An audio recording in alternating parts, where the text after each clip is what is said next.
let's see if we can come up with a couple of other forms. Again, got about a 1 pound ball. These are small, these are not going to be big vessels.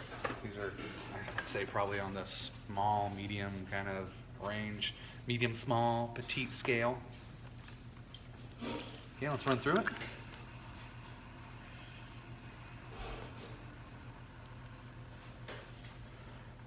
Remember, if you want a low wide cup, center your clay low and wide.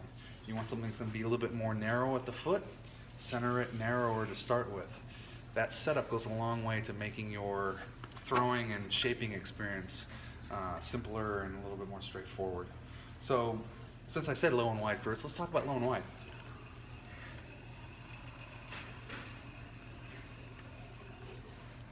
That's pretty low and wide, I think, for what most of you guys have been doing.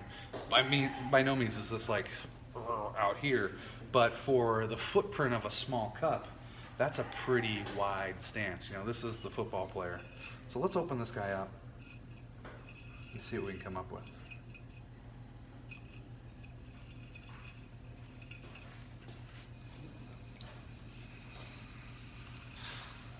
Now this has got a really wide foot on the inside, which is going to have a lot of real estate. You know, when you think about a low and wide form, it's going to be open.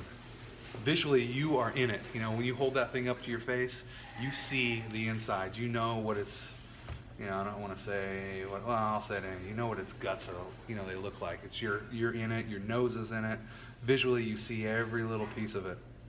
So take the advantage, or I should take the time and take advantage of the fact that you can engage it.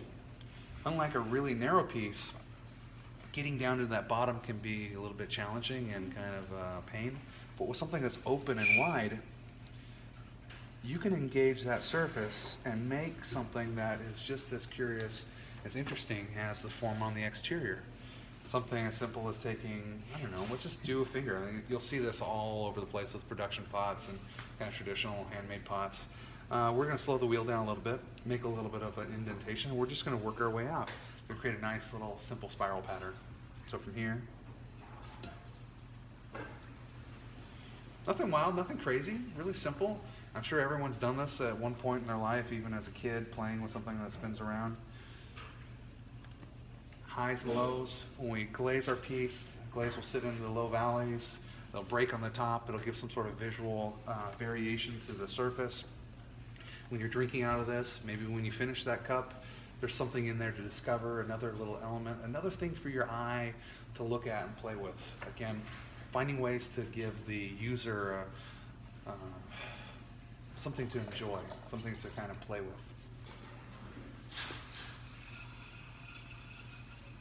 So I'm going to start my cylinder here.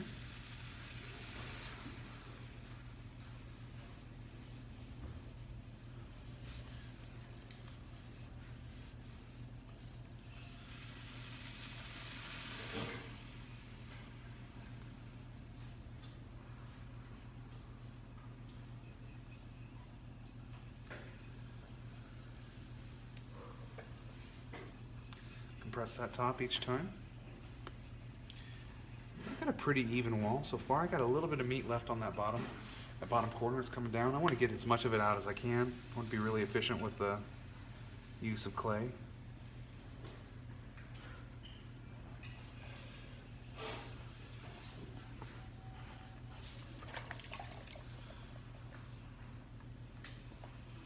I want to clean up as much as I can on the inside. I don't want to be too aggressive because I don't want to ruin my pattern that I made when it was open.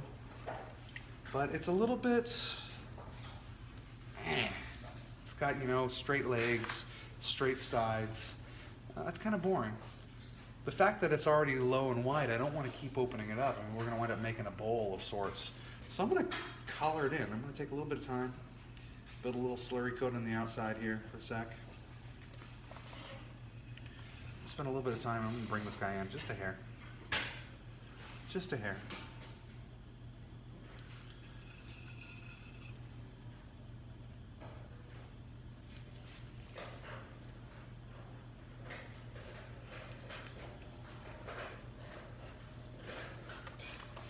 So again, it's a subtle variation. We have just a little bit of a taper. It's not vertical, it's not coming out, but it's just a little bit in. I think in many ways this is going to wind up being a really conservative form, if you will.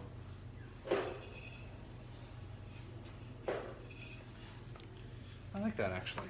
It's low, it's wide, it's kind of strictly business. I'm going to undercut it just a hair.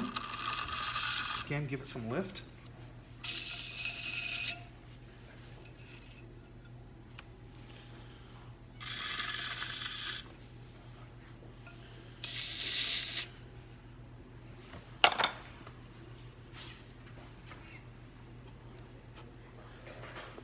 Maybe I'll let the shape of the rib here be my form. Subtle curve.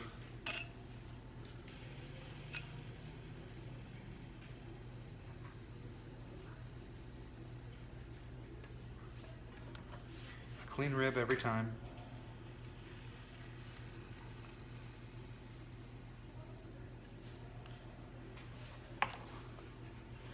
Clean up the rim with my chamois. Just smooth it out.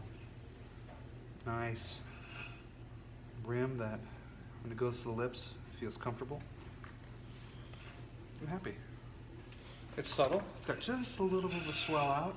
Most of the attention to detail has been kind of directed towards the interior. So it's going to be a little bit of a sleeper, if you will. It's not going to be wild on the outside, but it's going to have a subtlety to it. So you guys don't have to be wild and crazy with every piece. But think about it.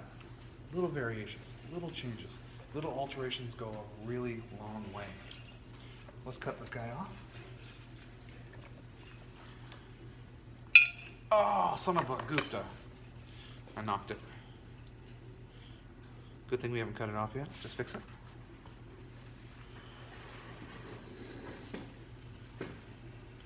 I think you guys are finding probably pretty fast here that most of our experiences on the wheel early on are correcting mistakes. You know, oh, got a little too wide, fix it, bring it in. Oh, it's not tall enough, fix it. It's a little too thick, spend a little more time. My lip is wobbling, cut it off. If you haven't cut it off the wheel, it's all fair game. Just turn it back on, knock it out again. Now this has got a wafer thin bottom.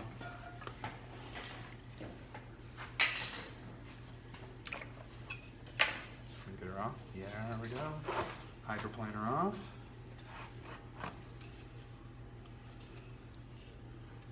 Side down.